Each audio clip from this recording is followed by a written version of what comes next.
What's going on, everybody? We're here to wrap up to do some good work after a week of good work. Satisfying work. I feel good about myself. I hope you guys feel good about yourselves for having spent time with me. But yeah. Tonight we are going to spend we're going to have a healthy dose of Noor Bin Ladin tonight. She's coming onto the show in a couple of minutes. And from there, we are going to just talk about this week in Davos, because she has been covering all that, all of the speeches, all the outlandish, crazy things, the wild visions of the future, the plans that are certainly already in place. She's been covering it all week for shows like Mel K and Steve Bannon's show, and she's been doing fantastic. So I know she's got a lot stored up here. We also have a lot of media we can cut to. I've got questions from the audience, and things should go off without a hitch. Of course, if you want to watch the whole uninterrupted live stream, you should go to the pilled.net link or quite frankly .tv from now. It's just 2 clicks away, and then afterwards this entire thing will be archived all over the place. And this will definitely become a YouTube premiere as well. All right, so thank you to my sponsors. Oh, I do have a special thing to show it to you guys. My friend, a friend of the show, her name is Sharon Stewart, and she's the CEO and founder of Bed Voyage.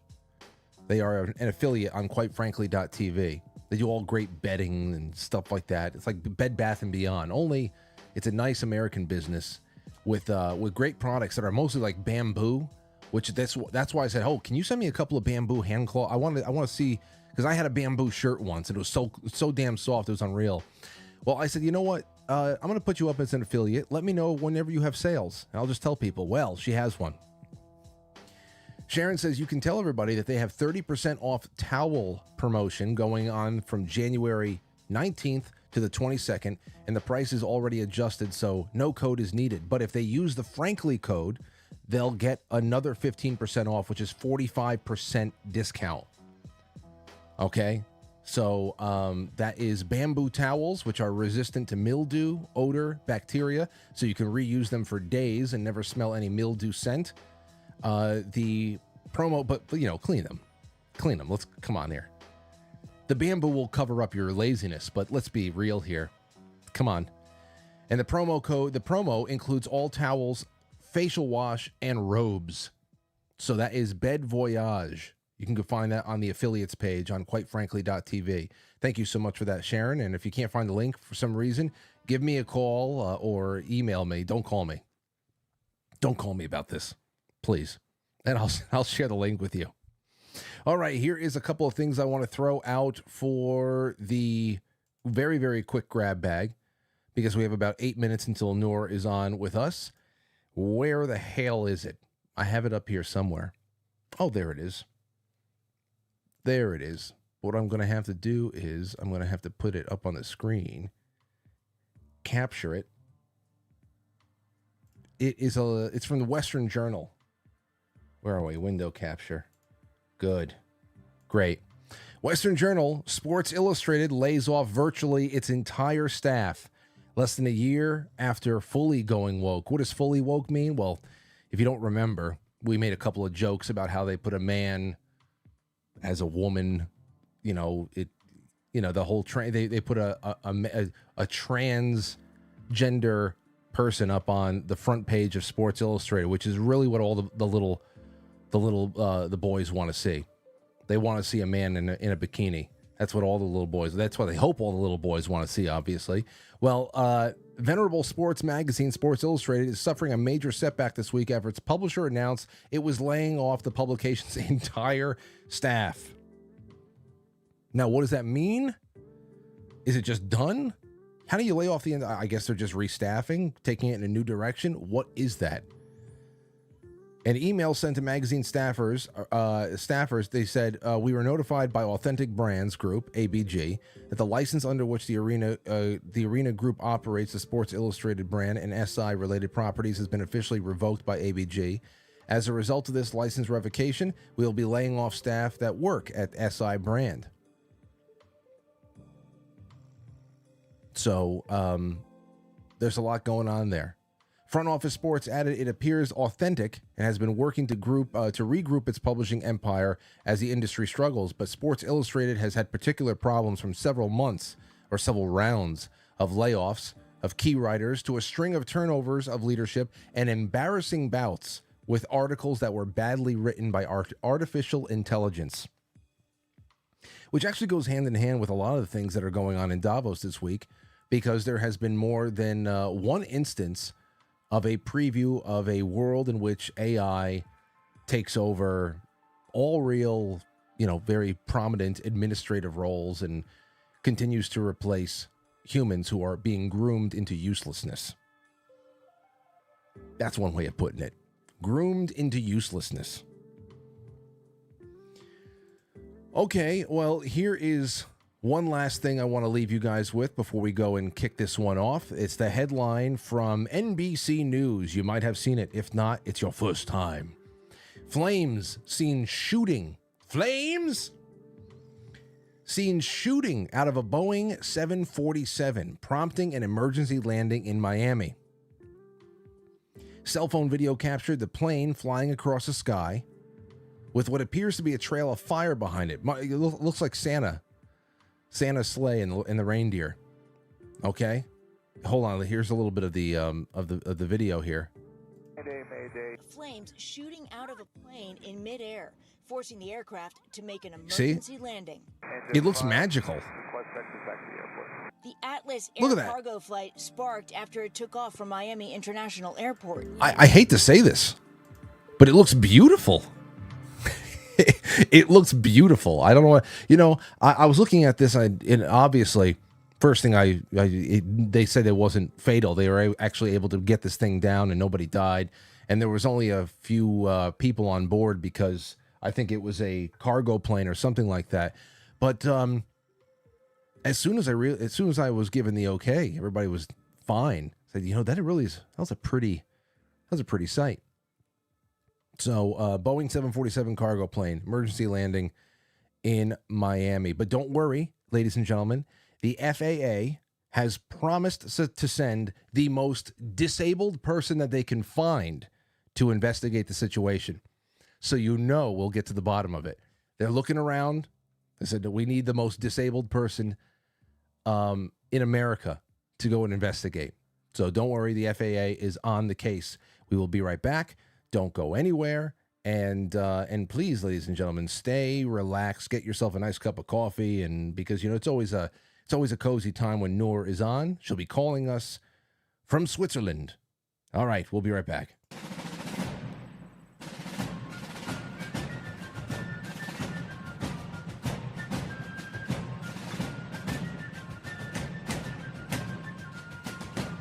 You let one ant stand up to us, then they all might stand up. Those puny little ants outnumber us 100 to 1. And if they ever figure that out, there goes our way of life. It's not about food. It's about keeping those ants in line.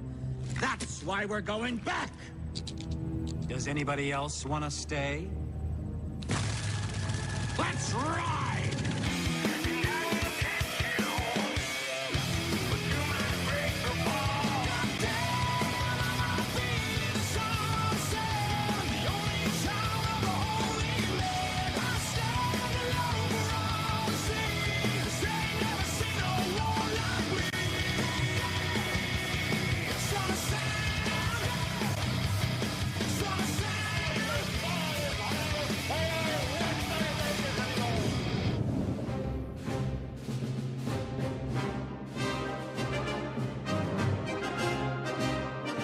Dun, dun, dun. All right. So happy to have you all here, ladies and gentlemen. Happy to have you all here. And I would also just like to say, I have added up onto the Quite Frankly forum. Onto the forum is now the official Memories from the Mall forum thread. So we are going to be doing a show about memories from the mall. Anybody has wonderful memories from the time when the mall ruled America, then that's all going to be there for you. But why talk about that when we've got a very special treat here tonight, hanging out from faraway land, but close enough to be able to report on all the things going on in a very, very not so mysterious, very out in the open, very proud conference of technocrats. Noor Bin Ladin is with us, and she's got a lot to say. Noor, how you doing? Oh, wait, hold on. She's still connecting. She can't hear me just yet. Hold on a second. Remember, we are gapping. There's a great distance between us. So just let the signals travel a little bit more, and she'll hear me in just a moment. There she is. Noor, are you there? Yes, sorry, I was having some technical problems. Can you hear me? I can hear you just fine. And you know the best thing is I can see you now too. Cool. And I see a portrait of you, but I don't see you. I know. In the feed. I know. Unfortunately, because I'm home, this is the one time you're not going to see me. So if I were at the studio, we'd be able to see each other for the first time ever. And now it's just that the roles have been reversed, and I can see you. And isn't it crazy how that works out? Just nothing matches up at the right time. I know, but we're going to make it work. Absolutely. So listen, it's been a really big week for you. You've been doing stellar reporting with our mutual friend Mel and Mel K Show.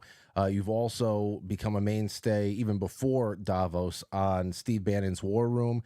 You must be ready for a nice little mini hibernation right now. Yes, and a very cozy chat with you, of course. I wouldn't have missed this. I love coming on, quite frankly, TV. Well, we got a lot tonight. I got things to ask you, and the audience has things to ask you as well. I've already collected quite a few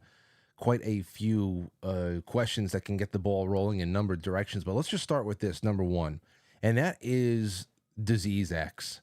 Now, I remember, and I've been talking about this for years here now too, that they have been coining the term Disease X since before 2014, what I can remember the first time.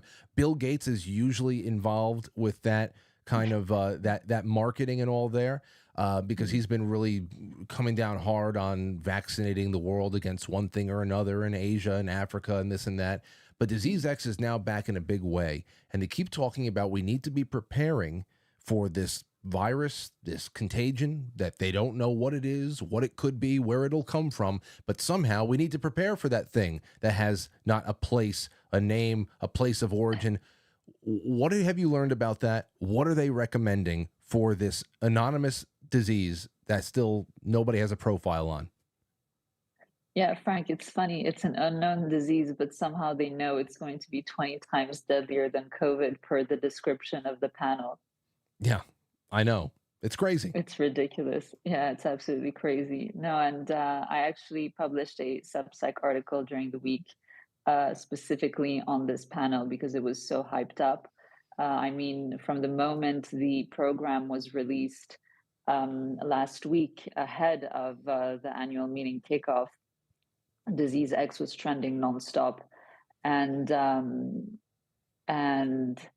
I just put together a quick short article up there, just showing how the narrative congeals, and all these different players get together and work hand in hand to start seeding out this narrative in the media and amongst, the other quote stakeholders like governments. Like the WHO. So they're working hand in hand, and it came to a head with this panel this week entitled Disease X. And as expected, you had Tedros Ghebreyesus, the Director General of the WHO, using Disease X as a justification for this pandemic, quote, treaty that they're working on, that they're going to sign in May here in Geneva. I'm back home in Geneva. Here in Geneva at the World Health Assembly. And they're putting the final touches on that agreement, along with the amendments to the international health regulations, which go hand in hand to usher in a system of total control, mass surveillance, and total control via the WHO as the chosen vehicle, and via these so-called pandemics, which are one of the Trojan horses that they use as well, along climate change, along cyber threats. I mean, all of the quote risks that were featured in the global risks report, by the way, published as well ahead of the annual meeting. And Well, they always have these pretexts. I have your Substack up on the screen right now, behind us, and I'm settled right on the Wikipedia. Of course, it has a Wikipedia page. Disease X. Yeah, it's a Disease X is a placeholder name that was adopted by the World Health Organization February 2018 on their short list of blueprint priority diseases to represent a hypothetical unknown pathogen. It's just it's such a psychological tool. You don't need to do all this stuff to game plan for, on an epidemiological standpoint on what to do in a country if there is some sort of legitimate outbreak of one thing or another. You don't need this pageantry. So it is clearly a psychological tool, and they've got everybody involved in on it, including Wikipedia. Yeah, absolutely. Just crazy. You know what I do love? You brought up Tedros. I love watching people like him getting confronted on the streets by people, the common man who goes out to these things. I mean, people like you are out there. You're reporting on what you're seeing. Do you get out? Before I finish my thought on this, do you gain access to any of the panels? Are you able to actually be in there and watching some of this go down? No.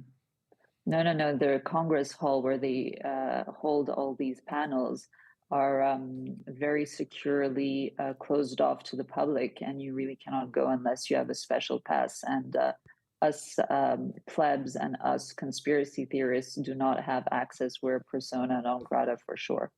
Well, the crazy thing is that even the things that they make public, they reconsider whether or not they actually wanted to put it out there. I think last night, sometime past midnight, they held an election 2024 conference where, Alex Soros was on there. And sometime around 2 a.m, they deleted it. I know it's been rehosted by people, but it's just like even the things that are public, they don't want people watching it too much because the commentators are just a little bit too sharp these days.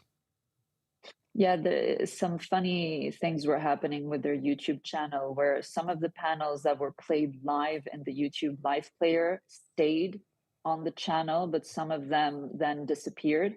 But on the website, all the sessions actually are still available. Okay, so they're backed up there. Well, then, but all the comments were turned off, and also on many of the tweets, the comments were turned off. Well, that goes to my initial thing there about Tedros walking the streets and having citizen journalists just ask them very simple questions, and they love to talk to each other on these panels, blowing each other's heads up and stuff. But man, there is not a word to be said when a microphone is in their face outside on the sidewalk. So have you been able to ask any questions of people that you've seen roaming around, or have you not been that lucky to catch anybody in public? I wasn't really roaming around. I was very much concentrating on just gathering all the information and looking at and watching the panels.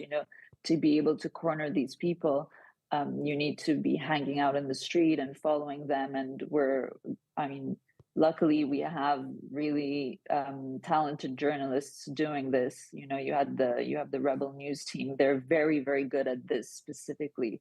So considering that they were doing that, I was focusing on something else. I did see, however, excuse my voice, I did see, however, retired General Milley at Ukraine House. And I tried to approach him, but he had his entourage. But he was saying that he was here in support of Ukraine. Yeah. And I would have liked to have asked him, why is he more concerned with Ukraine than the invasion at the southern border of his own country, essentially what is supposed to be his own country. But we know he's a traitor, and we know that he is one of the big ANOs out there, the Americans in name only, as I call them. Yeah.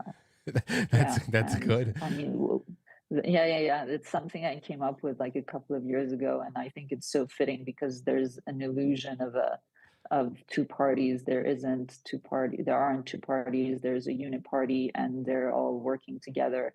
And so Rhino, while accurate in some circumstances, I think ANOS is much more appropriate. I would have sat down and I would have found a creative way to describe people like Millie with the I would want to take the word anus instead. I wouldn't want ano. I would want anus. I said, how can I use ANUS?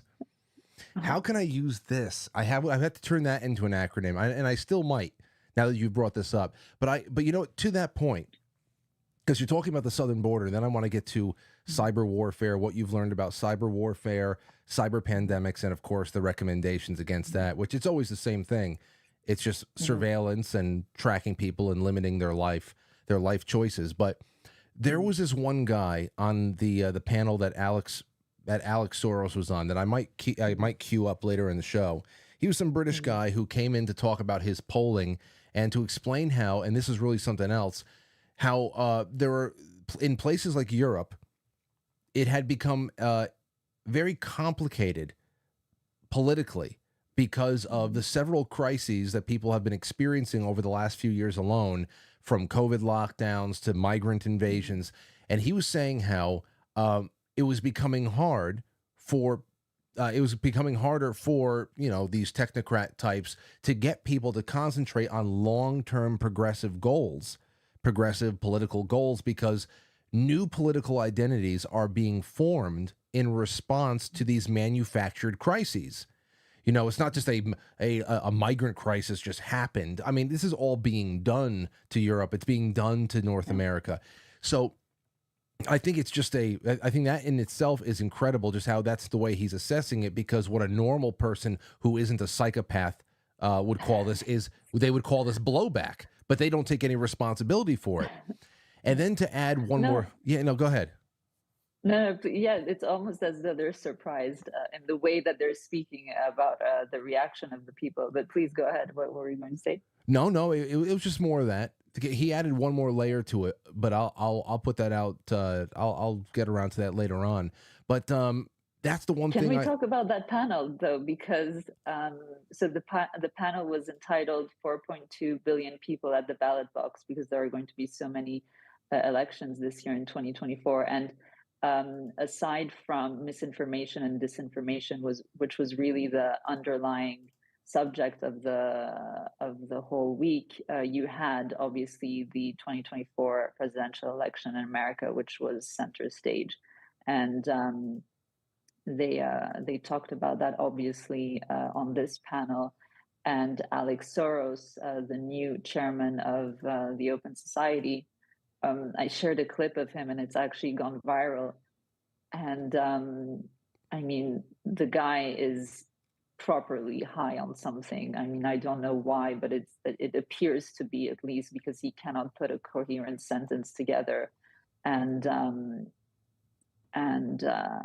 it was so ironic, because he starts off by saying that technology is not a threat to democracy, in response to some other panelists that were speaking. And I immediately thought, well, that's rich coming from him. Obviously, he's not going to say technology poses any threat to democracy, considering open society activities in terms of election interference with those machines, right? Oh, yeah. Technology doesn't pose a threat to democracy only when somebody uses the technology to tweet about something in an unapproved way. So opinions delivered through basic microblogging technology is a threat to democracy. But everything else, all the tools that they control, that just enhances and fortifies it, right?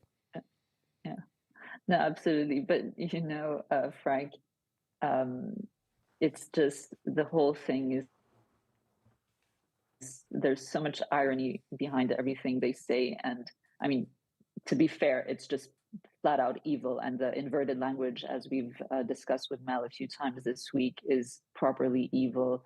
And the word salad is just horrible. But yeah, just the irony, they purport to be these saviors and these benefactors, and they're talking about censorship and the threat that is disinformation and misinformation, and how, you know, they have to protect people online. And it's, if you look at the titles of some of these panels, I read them out, I think it was on Mel's show yesterday or today, but listen to this. You had one panel called Defending Truth, another one, Where is Freedom of Expression Going? The other one, Speaking Truth to Power. I mean, just... Like, what's the power? What power are they speaking of? Who has more power than they do? No, it's been very interesting covering this annual meeting this week, because they are really drunk on actually what are scraps of power granted to them by their overlords. They're all just minions at the end of the day, answering to people that are higher above them, and they live in such a world, and they're so deluded. They are in total denial and in total delusion in terms of what is actually happening in the world. And they've made a Faustian bargain, you know, with their overlords, and now their lives are completely controlled by these people to whom they've handed their lives, and they have essentially relinquished their free will. God has given us free will. This is like our most fundamental right that God has given us, and they have willingly relinquished that by making this bargain. And then now they want to choose for us, but we haven't agreed to give up our free will. So they cannot decide for us, and they will not decide for us, Frank. No, I'm with you on that. I'm with you. It doesn't. I think that we're becoming a lot more firm in our resolve, even if there's just. Yeah, I understand. I understand how much. You know, I understand the payroll is a lot bigger on their end. I understand all that stuff, but you know, the things that they always try to really crush. That the thing that they really need to be able to crush and extinguish to be able to make all this work for them is that spark of humanity. And unless they're willing to just kill off the entire world, fumigate the entire world, and live a couple of generations underground, then I don't think that they're going to be able to do that. And it's always going to be a problem for them. No. And I'd love to see the turnaround. Here's a couple of clips. Here's a woman. Let me here. Can you hear this? And if you don't, then I'm going to try something. Here, take a listen to this. Hold on. For the global business community. Can you hear that? It sounds like direct audio. Okay, great. I think so, yeah. All right, listen to this. The top concern for the next 2 years is not conflict or climate. It is disinformation and misinformation, followed closely by polarization within our societies. These risks are serious because they limit our ability to tackle the big global challenges we are facing. They limit the ability to tackle the big global challenges that they're causing. Exactly. They caused the problem and they want to deliver the solution. But damn it, people are just. I saw a headline, I think, from the Washington Post yesterday. Noor, I put it up on my Instagram. Where the hell is it? It was, I think it might have been an opinion piece, but here it is. The headline reads, give me a second. Here you go. It's by one named Philip Bump. He says, doing your own research is a good way to end up being wrong. Well, yeah, I mean, it's just one of those things. I don't know where we're going from here, but here's Alex Soros now. He's very, this guy is he's got a lot going on. Somebody asked me to ask you what drug you think he's on. I said, the question is what cocktail. Let's listen. I don't think that's the fundamental. I don't think technology is the fundamental issue in democracy. Democracy is messy. I mean, democracy is about contestation of ideas. It's about plurality. It's about people having different truths, actually. Now, fundamentally, how society lives together It's insufferable. It's insufferable to listen to. Insufferable. Insufferable. Insufferable. And then there is, once again, plurality and plurality of truth, which is really that's really the foundation upon which so many of these conflicting these conflicting ideas are really causing so much problems, where we actually have a fracturing of reality right now. This is it. They're pushing people into a state of sustained insanity, because there is how can you have everybody's truth be valid at the same time? How can you do that? No, you can't. And psychologically, the damage that they're doing with all this inverted language I just mentioned, and all these sustained attacks, as you just said, is just astounding. You know, all these psyops that are being deployed against the population. No wonder we're all, to some extent, to one extent or another, a bit. I mean, I don't want to say traumatized, but, you know, we're clearly affected, I think, as a society. It's obvious for anyone to see when you look at the mental issues that people have. And it's by design. We know that it's by design. We have all the documentation, all the different reports, and they manipulate so many different things. And as I say, you know, they've spent the last 100 years essentially poisoning us mind, body, and soul. And there was this really important segment on Bannon's War Room this week.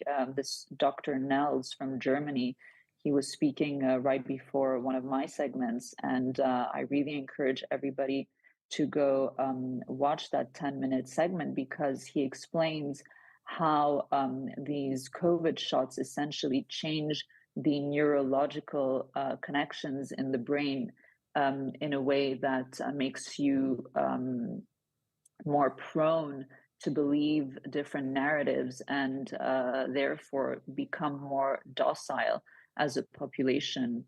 And I think that there has clearly been, this is one example of many, in terms of how they've weakened our biological self. You know, spiritually, they've weakened us. Morally, they've weakened us, but also the biological attacks have clearly had an impact in terms of our ability to stand up and defend ourselves. And now our immune systems have really been compromised with these latest shots. But again, it's one in a long line of different attacks. I forget which of the vaccines it was, but there was a very, very short-lived string of headlines, and people were saying that they felt like there was some sort of a deadening inside of them, where they couldn't feel the connection to God anymore.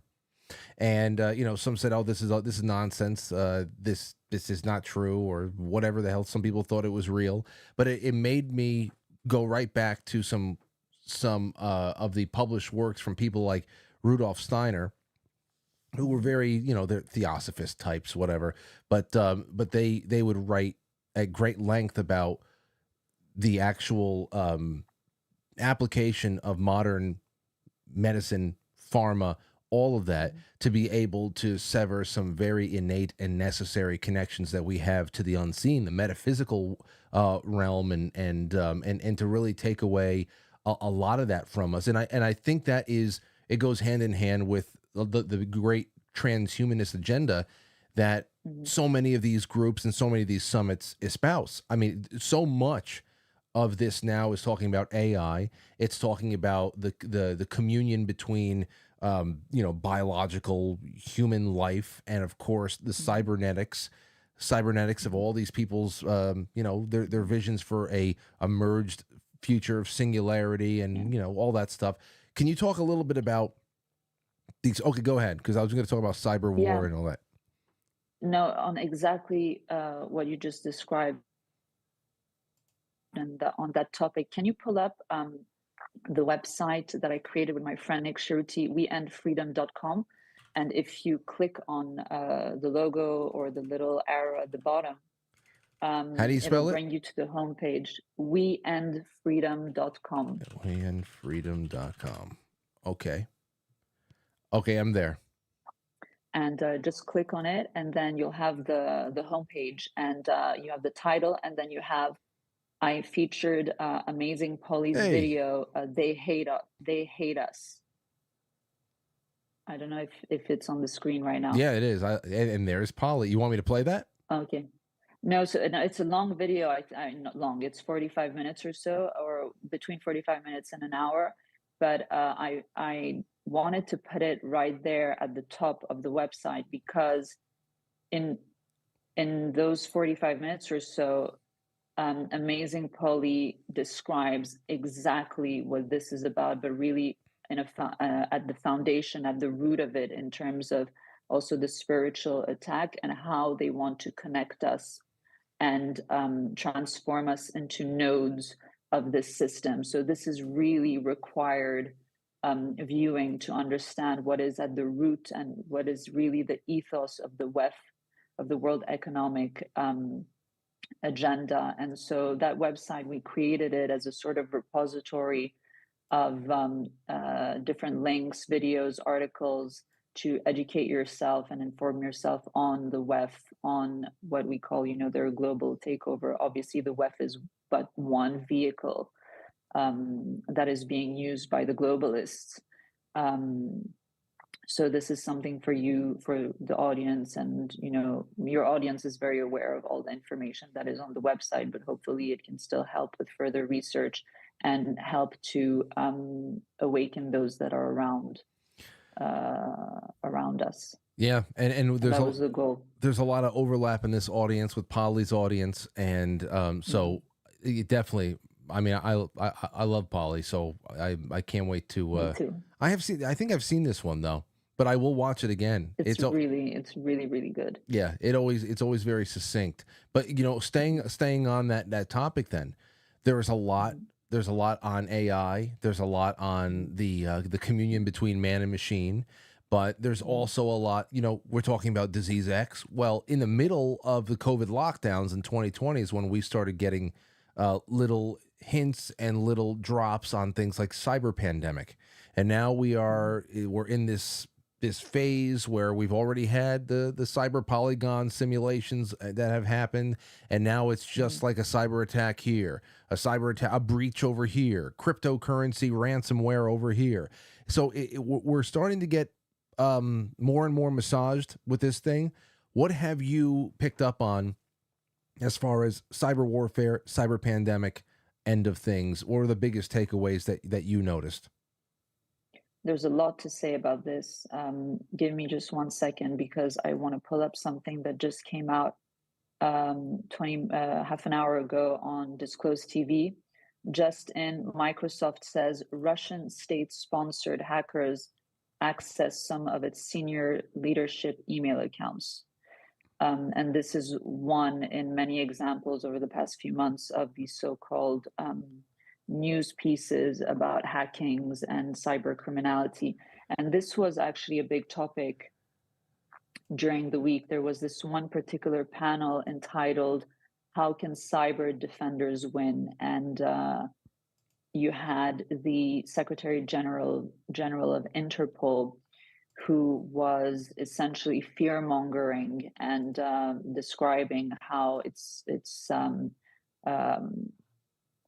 an immediate threat, and that cyber crimes are on the rise much more than we think, and we don't even know the half of it. Like all the cases that are reported, it's only the tip of the iceberg, because there are so many that go under, or that go unreported rather, sorry. And so he was hyping up the whole cyber pandemic, cyber threat narrative. And we know that this is very much a WEF, a key WEF, how would you say, agenda item. We know, as you just mentioned, they had the Event 201 for the pandemic, but they also had something similar, a simulation exercise similar to that called Cyber Polygon, which they ran for a few years every year. And Whitney Webb actually did a really, really good article, or at least it was published on Unlimited Hangout. I don't know if she was the author, but I would encourage people to read that. And we actually put it on WeendFreedomcom. And they're setting the stage, for a cyber attack in the same way that I wrote the article about Disease X, that they're setting the stage and they're crafting the narrative. They're very much doing the same thing for this so-called cyber pandemic. And I said this several times a week, Frank, but we have to be prepared for several black swan events. Several black swan events this year, I think. And this cyber attack is going to be one of them. And we see the predictive programming. They had this movie that came out that was so bad, by the way, the Obama produced one. The Left Behind movie. I haven't seen it yet. Yeah, the Leave the World Behind. Yeah, it was really, really bad, and it was so obvious, the programming in there. Because I also think that they're going to give the illusion of a civil war in America this year and just ramp up the chaos over where you guys are.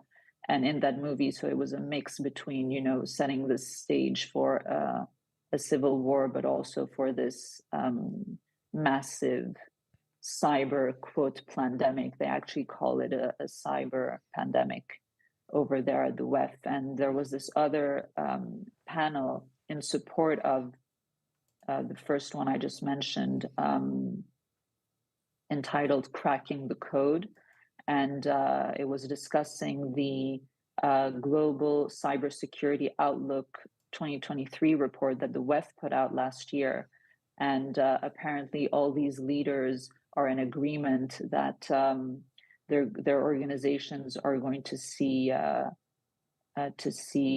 or to experience different cyber attacks, and how it's so important that they cooperate and get together in order to prepare and find ways to combat these so-called threats. So it's always the same playbook, Well, let me play this problem. I have this 42-second clip. This 42-second clip that's I'm just on your timeline over here. How can cyber defenders win? And you say over here, by implementing digital IDs to use online services like the internet. This is their plan, using cybersecurity as the pretext. So take a listen to this, 42 seconds. Ensuring that the infrastructure that powers India's transformation to a digital economy is the digital public infrastructure that the government and industry is building out. Ensuring that security by design becomes an imperative for the digital public infrastructures, where the first layer is the secure layer that gets built in. And there's a lot of good learning that has come out of Aadhaar, our digital identity card. 1.2 billion of us have digital identity cards, digital identities, sorry. So I think a lot of these steps, the security by design is getting built into it. So when she says digital identity, she's talking about when you are using internet-based services, you no longer have the luxury of being anonymous in anything that you do online. Yes, exactly. And of course, that's become a staple in even some American politicians' campaigns, including people like Nikki Haley, who's a snake.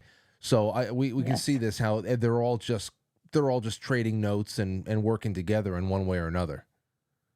Oh, absolutely. This agenda knows no boundaries in terms of nations or political affiliations. They are all working hand in hand. And you also have this clip that I just retweeted before coming on air of the Queen of the Netherlands, Maxima.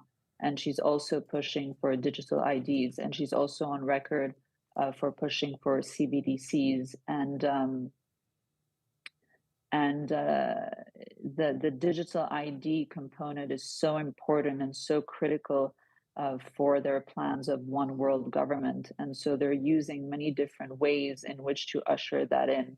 And we just mentioned, the cybersecurity angle and how They want to ban online anonymity. This is what actually Nikki Haley had said, because it poses a threat to national security. So they're going to use the cybersecurity angle. They're also going to use the pandemic angle with the record of, quote, vaccinations. And this also has been pushed, obviously, in so many different meetings and forums like the WEF this week. Then you have the climate change narrative, where they're going to use the digital IDs to tie to your carbon emissions. And like this, you're going to have a carbon footprint. And obviously, they're also going to use a massive economic crash, I believe. And that's going to be used to justify the implementation of CBDCs. And then just in general, with the digitization of all these services you just mentioned, government services in particular, and you look across our societies in the West, everything is becoming digitized. In Switzerland, you know, you go to the post office.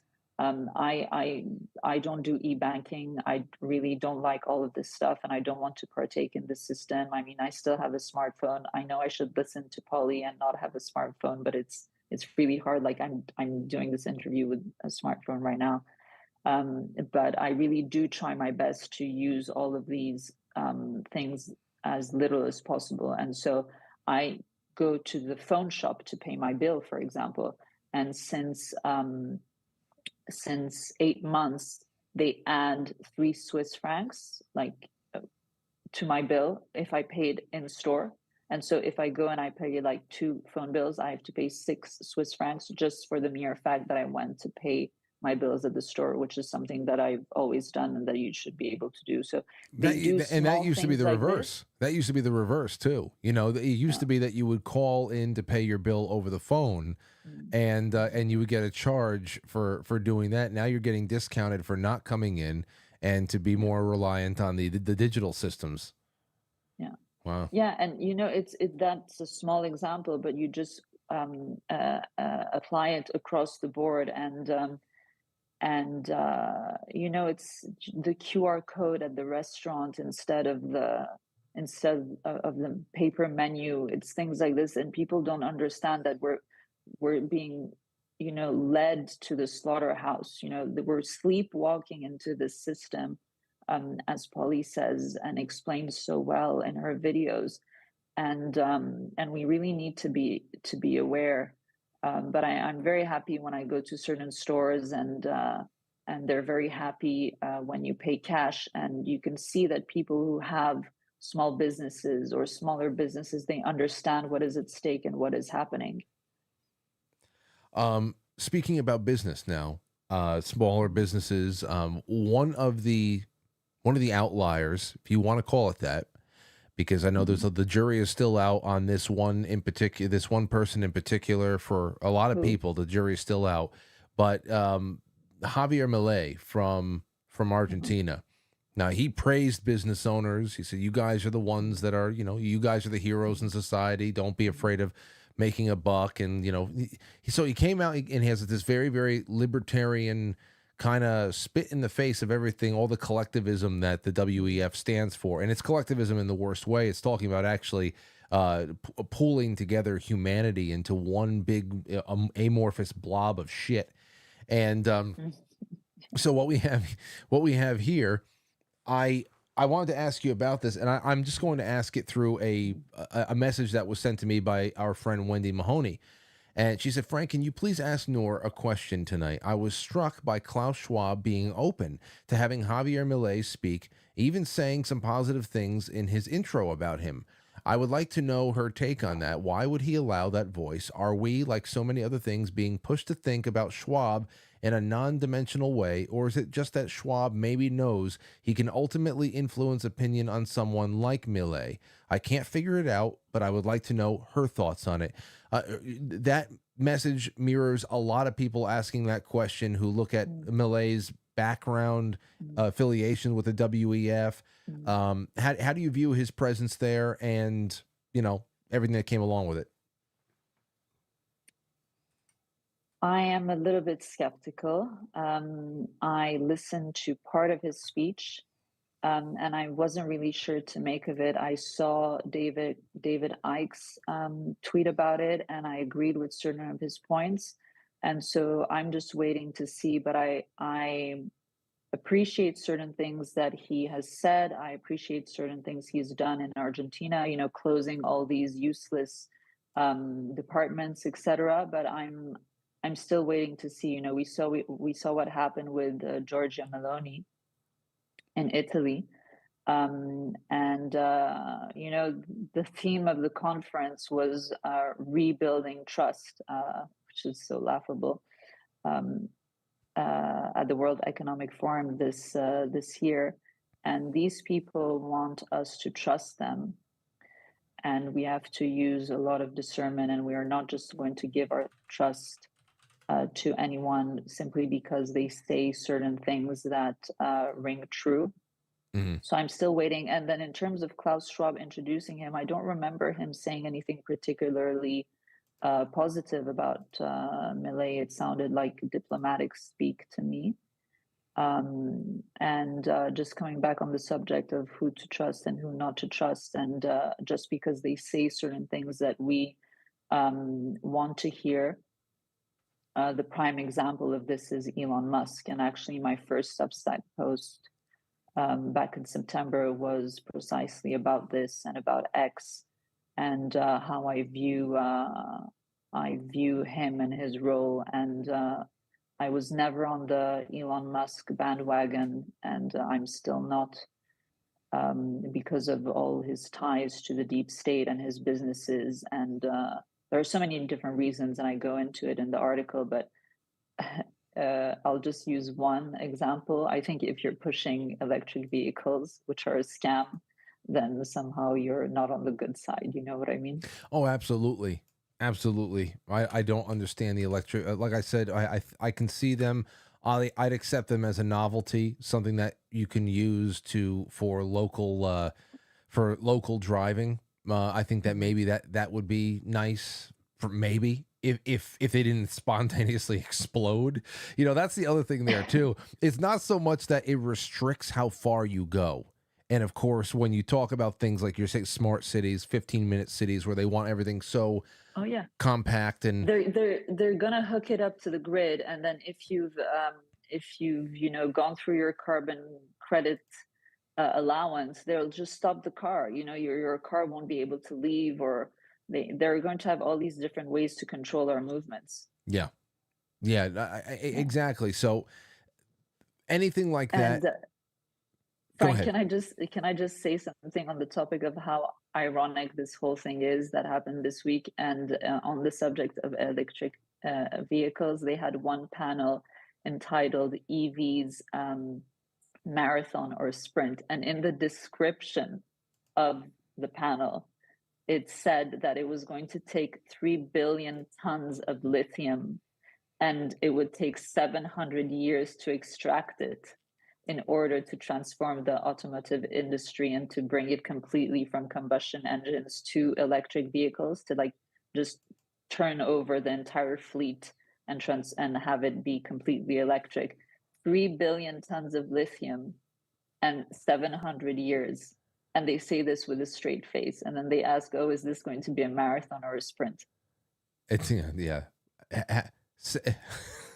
You know, it's like one of those things where they have to find another planet to harvest this stuff on, because where the hell are you going to, I did not catch that, but man. No, but what about the climate change? What about the energy? Like, then what energy are they using to actually extract the 3 billion tons of lithium, you know?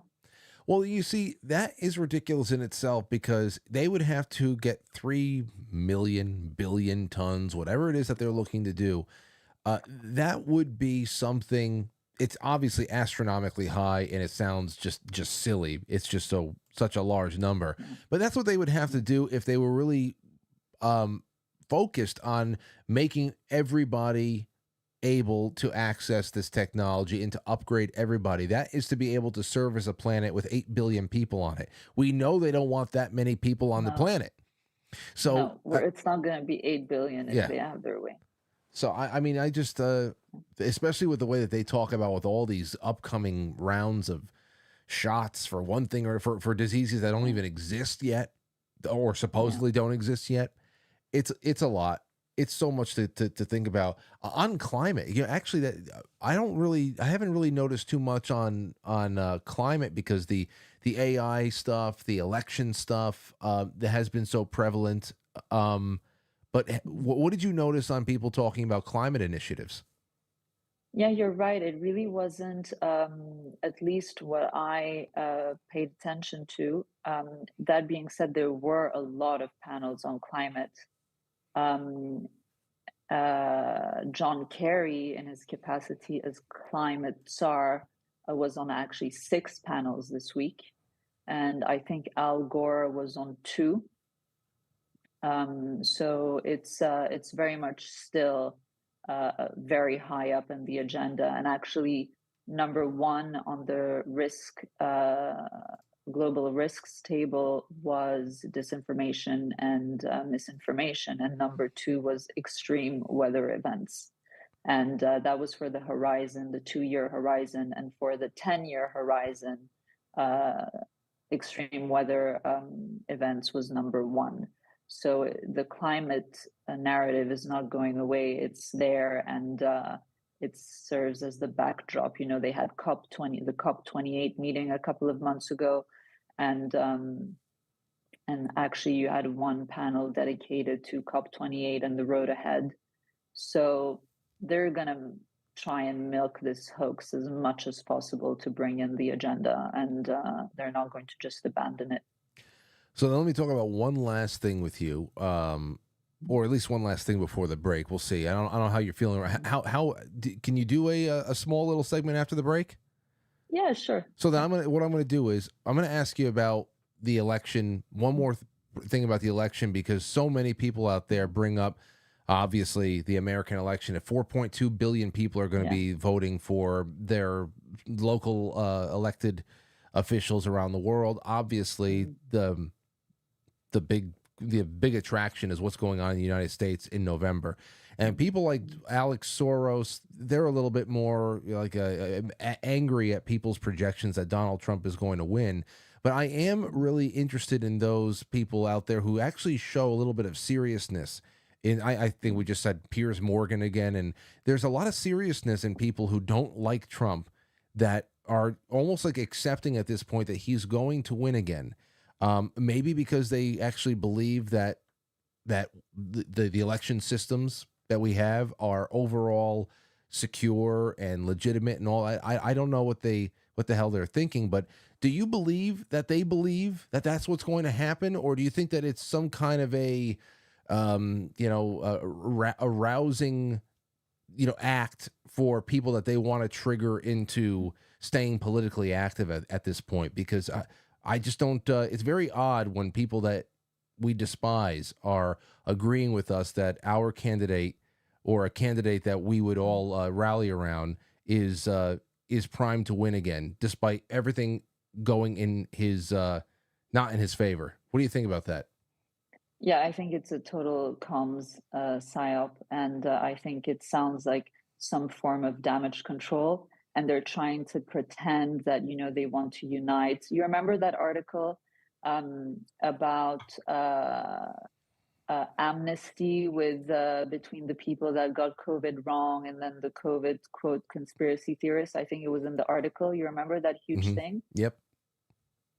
I think it's something similar to that, and they want to try and ingratiate. Can you say that word? Ingratiate themselves to the other side, to Trump supporters, MAGA supporters, America First supporters, and this is something that I said on the War Room the other day. You had this guy Jamie Dimon on the Squawk Box, and he was saying, we should listen to them, and the Democrats did so much harm by calling them the deplorables, and we have to stop doing that. And I thought to myself, I don't know if you have the clip. You should play I have it. So here, it's a minute long. Let's just play it. Yeah. And then and as soon as it's over, you just comment, just dump on whatever you want. Here we go. People are growing. They're hungry to grow. They're innovating. It's everywhere. It's not just Silicon Valley. So we've got this great hand. But when people say MAGA, they're actually looking at people voting for Trump, and they think they're voting, and they're basically scapegoating them, that you are like him. But I don't think they're voting for Trump because of his family values. And if you look, just take a step back, be honest. He was kind of right about NATO, kind of right about immigration. Mm-hmm. He grew the economy quite well. China virus. Tax reform worked. Mm-hmm. He was right about some of China. I don't like what he did. No, I said China virus. Yeah, I understand. He may have been right. And I don't like how he said things about Mexico. I don't like, but he wasn't wrong about some of these critical issues. And that's why they're voting for him. And I think people should be a little more respectful of our fellow citizens. And when you guys have people up here, you should always ask the why.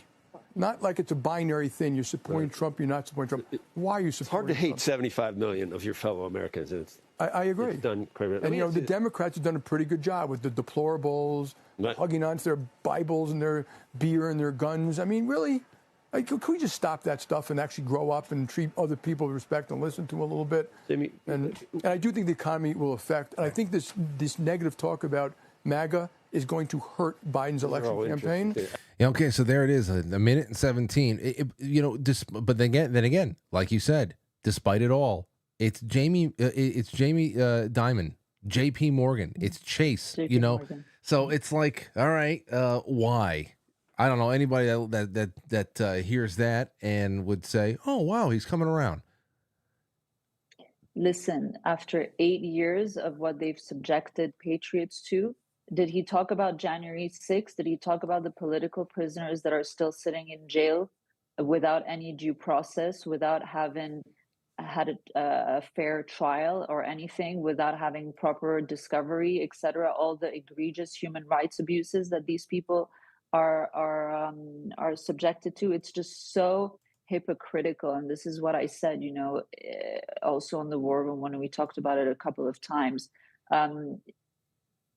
I find that clip actually really infuriating, and how he's talking about it in a relatively nonchalant way after 8 years of demonizing, not just demonizing, publicly demonizing the smear campaigns, but also actually terrorizing these patriots, because you have, that report by DARPA about domestic extremism and all this narrative about white supremacists and calling these people terrorists, Biden saying so, Christopher Wray saying so, Lloyd Austin saying so, all in lockstep to try and demonize patriots as these terrorists. It's something I've written a lot about in the past couple of years, and I've spoken a lot about January 6th, because people need to understand, first of all, that it's so wrong. People need to understand that this was an inside job, that it was precisely manufactured and set up to entrap patriots, to scare people into submission. And it's not the first time. If you look in the history of the FBI, this is not the first entrapment operation that American citizens have been subjected to, and it was a culmination point for sure. But thankfully, thanks to Darren J. Beatty at Revolver News, and then the reporting of Julie Kelly as well. This time around, the narrative, they couldn't congeal the narrative before it's set with this false flag, and it's completely collapsing. And I would encourage everyone, while all of this stuff was going on in Davos, Darren released an article analyzing the footage that Massey was able to release.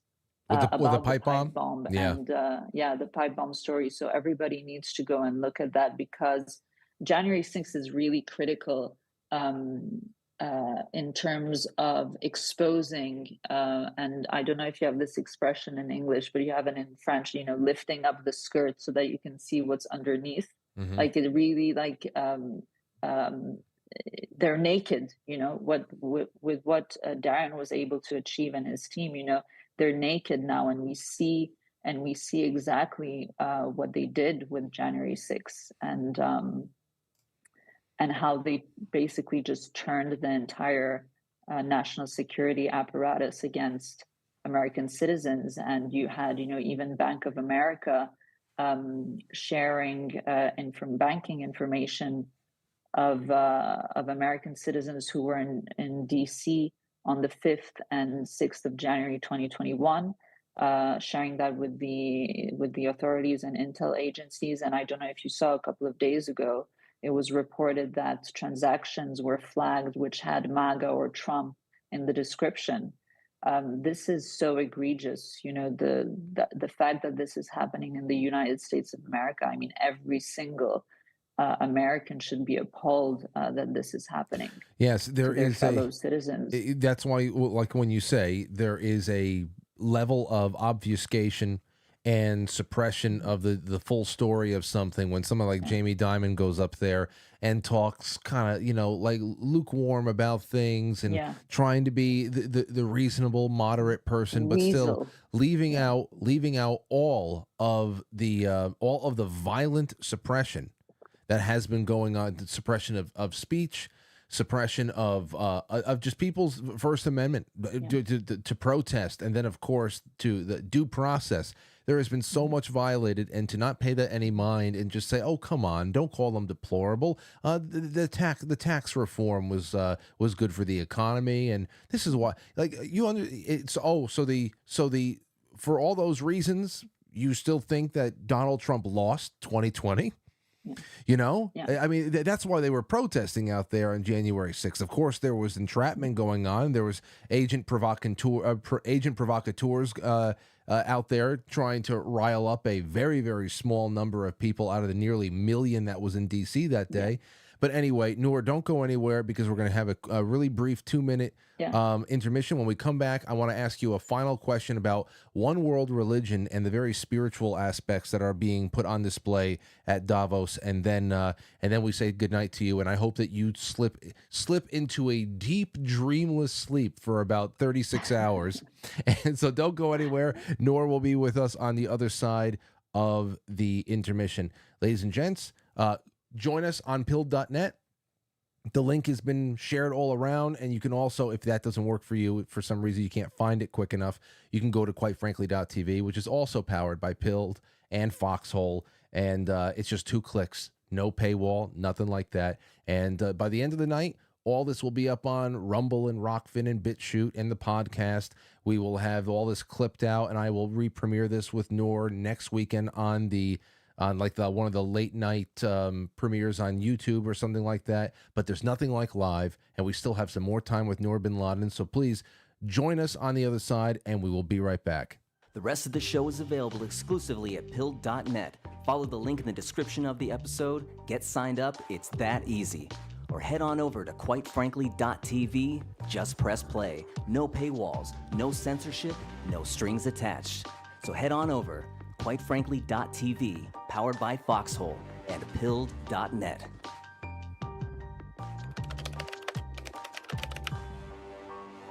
It's intermission time, folks. Time out to press the like button. Thank you. Ladies and gentlemen.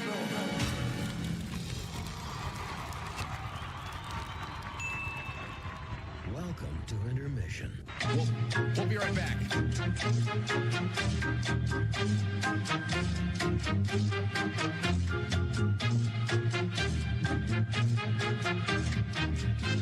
Yeah, intermission.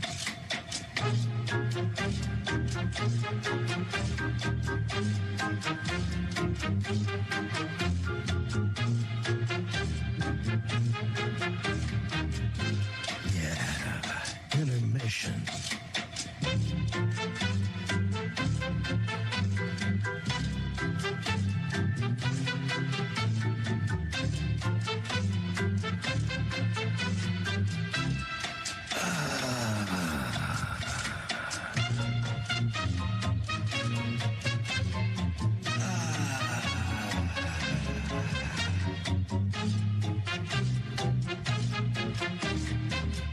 We're now entering, quite frankly. Quite frankly. Quite frankly. Quite frankly. Quite frankly. Quite frankly.